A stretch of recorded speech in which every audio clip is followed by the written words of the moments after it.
In this video, I'm going to show you some very basic editing using Photopea.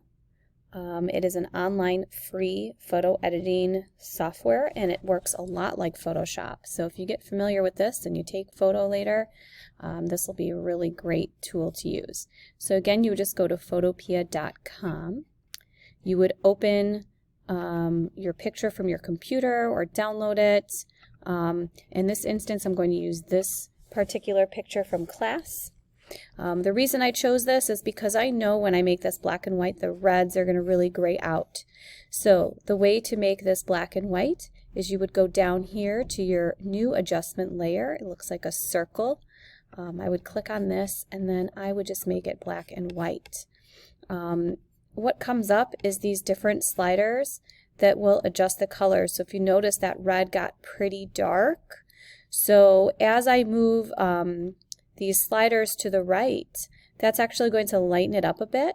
It's going to brighten it so that you don't have to use your ebony pencil to see. Look how I move it all the way to the right there, and it's going to be very tricky to distinguish that dimension. So with this, I can go ahead and adjust this.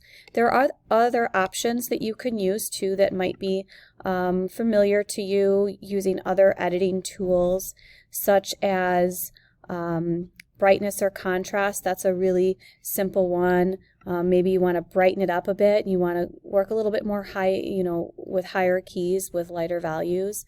Again, I really want you to make sure that you have some dark shadows in there as well as some highlights. So if you need to adjust for contrast to bring back some highlights, and then that way when you edit your picture, you'll be able to adjust it accordingly and be able to see it a little bit better.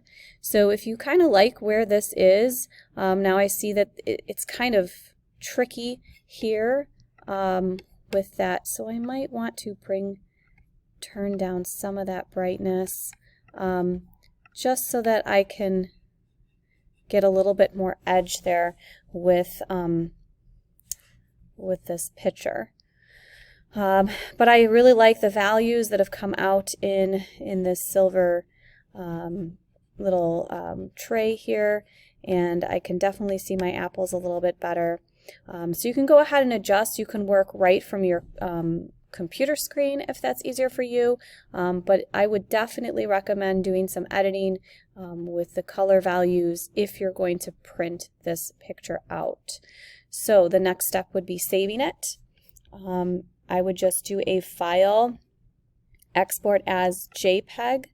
That will be the best way to save this.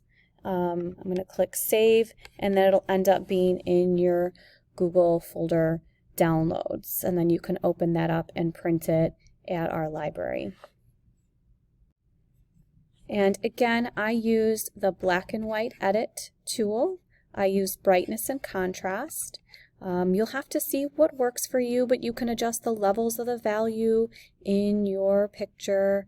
You can play with curves, you can play with exposure. So if your picture got a little dark, I mean, really what I would just probably tell you is to retake your picture. You should start with a good, strong picture. You can make all those decisions when you're taking the picture. With the ease with digital, you can look at it right on your screen and make sure that you've included enough highlights and shadows and midtones so that you can have a successful value project.